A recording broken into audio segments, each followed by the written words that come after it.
Well, good afternoon again. Thursday day, Cornishman Day. Weather wasn't bad yesterday, was it? No, I only think day isn't so bad really, but it's getting better. And as Sir Tom used to say, Sir Tom Moore, Captain Sir Tom Moore, tomorrow's going to be all right. And I've been saying that myself. I'm not, but what a great man. What a great loss to this country. I mean, his attitude was always positive about everything. Do things for others, help each other out. Now, this is me speaking again now this is my own personal thing. Is that wherever you go, you put it on and you hear about all these protesters. Well, if you don't want the injection, don't have it. But let those that do have it. Don't go outside of hospitals protesting. Go outside of all these centres that they're setting up protesting about this COVID injections.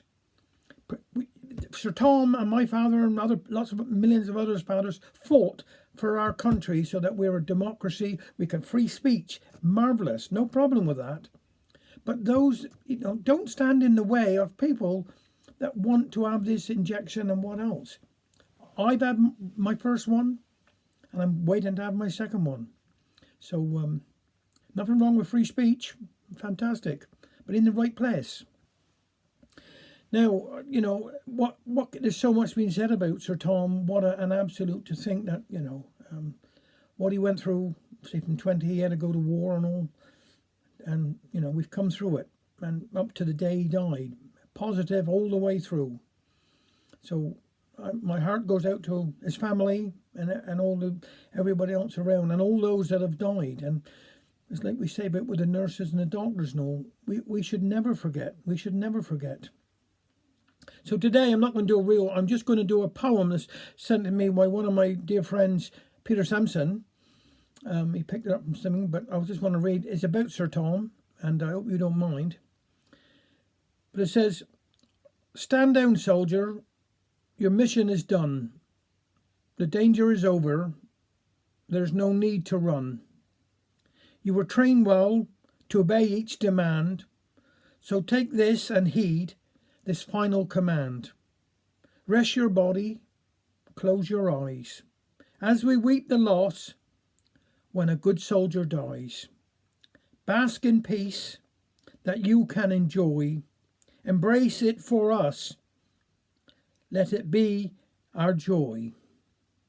The life you have lived will constantly remind and bring on a smile to those you leave behind.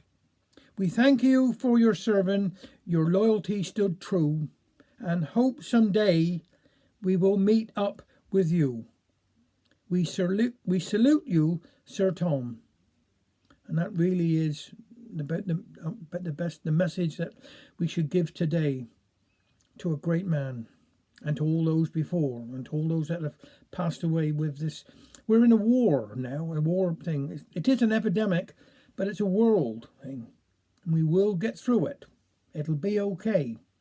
So that's to Sir Tom. Now I wanted to do a couple of poems here today. I just think that he would always want us to be positive and raise a bit of a smile with people. So that's what I want to do today. And this is a David Prowse. This is called A Fine Kettle of Fish. When Jan was but a fledgling youth, attachment-free and single, he found a mermaid on the rocks by Mara's iron shingle. "Hello," said she. "How do?" said Jan, by way of introduction. And as they talked, his heart succumbed to her scaly skin seduction. He wrapped her in his duffel coat, her warmth and ease of carriage, and took her home, already lost, and contemplated marriage. He placed her in his old tin bath, at which he purred with pleasure. "I'd had a scrub last month," he said. "You can stay there at your leisure." "Fish fingers do it for you?" he asked. Her lipstick turned to lather. "How could you, Jan?" she snorted back. "I'd be like eating feather." She preened and posed and splashed and cooed, secure in her possession, while Jan was like a headless chick, so pure with his submission. Her every whim was his to serve, from wine to bed and lotion, I'm coming, Mira, my dear, he'd say, with absolute devotion. It was just as though she'd royal blood, while he was just but a peasant. And, in his vein, he saved his cash to buy his love a present. One day he handed her a box, with bashful obligation. For you, he said, a little treat, to show my admiration. She peeled the wrapping off the box, then glowed disbelieving. In acid tones she said, that's it. Get the coat, I'm leaving. You took me in and fed me well, with herringbones and kippers. But what's a mermaid supposed to do with a pair of carpet slippers? Now this is another little one. I'm hoping this will cheer you up a little bit, make you smile.